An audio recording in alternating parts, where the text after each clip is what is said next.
Hey guys, this is Tebow. Thanks for watching my first video.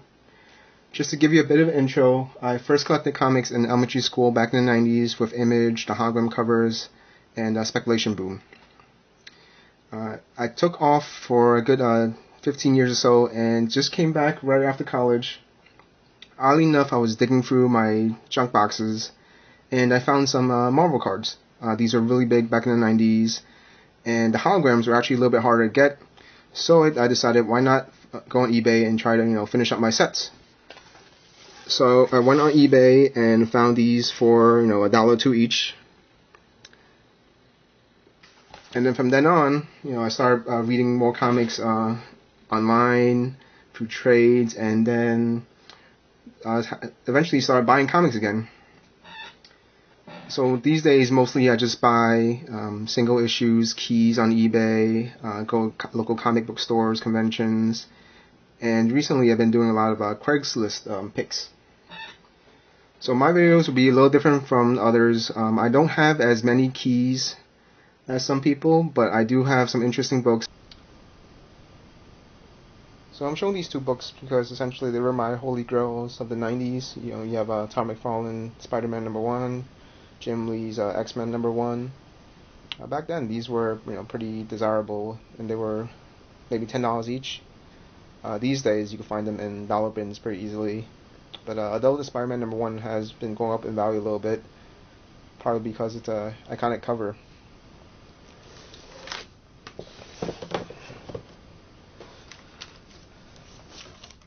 I'm going to show some of my X-Men books. X-Men is definitely my favorite title of all the comics. So first we have X-Men 127, first appearance of Proteus. Pretty good condition. This book, it's not too valuable at this time. Maybe if Proteus is ever in a movie, then you see where that goes. X-Men 129, first appearance of Kitty Pryde and Emma Frost. This one is in pretty good condition. The one interesting thing is that this was signed by John Byrne. I bought this book in a box of Uncanny X-Men, and it just so happened that this one was signed. X-Men 134, first appearance of Dark Phoenix as Black Queen. And I recognize some of these books are not in that great condition, but for these I'm not too concerned about. X-Men 136.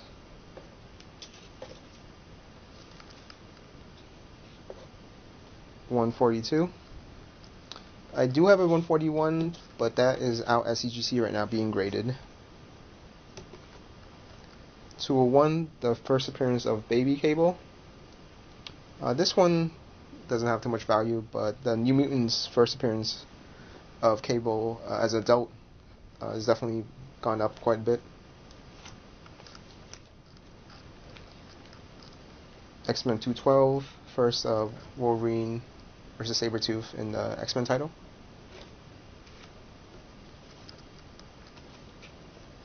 $221, first appearance of Mr. Sinister, but this is a reprint variant distributed by So Much Fun Incorporated. Doesn't really have much value at this time, but it's rare because it's one of those funky variants.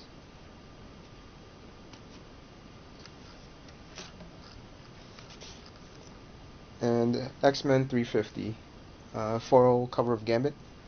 I really like this cover. And these days, with Gambit getting his movie, this book might see some increase in value. Unfortunately, he didn't have the first appearance of Punisher, but he actually had a reprint. It's a Lionsgate Films reprint from, I think it was the late 90s. Black Panther #2. He did not have a #1, but this #2 has seen a little bit of a spike also because it's one of the earlier Black Panther issues.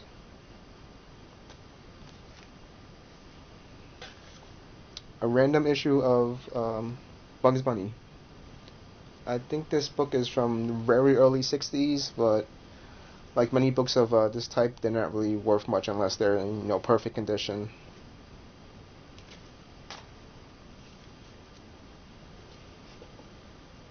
Batman 175.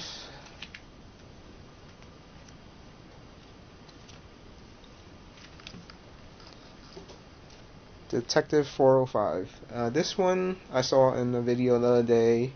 Is actually the first appearance of the League of Assassins.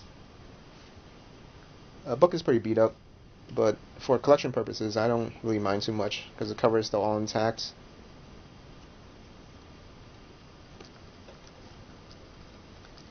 Sergeant Fury and his Howling Commandos number 27.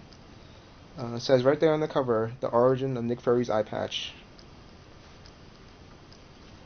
I mean, it's a pretty good, cool cover. It has the Nazis in the background, Nick Fury about to pull a gun out on them.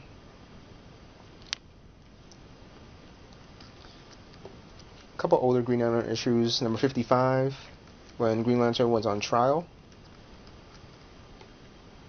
102. And then he had a bit of a Hulk run. 221.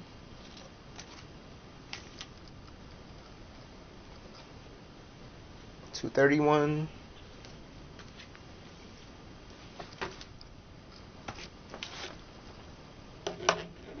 172.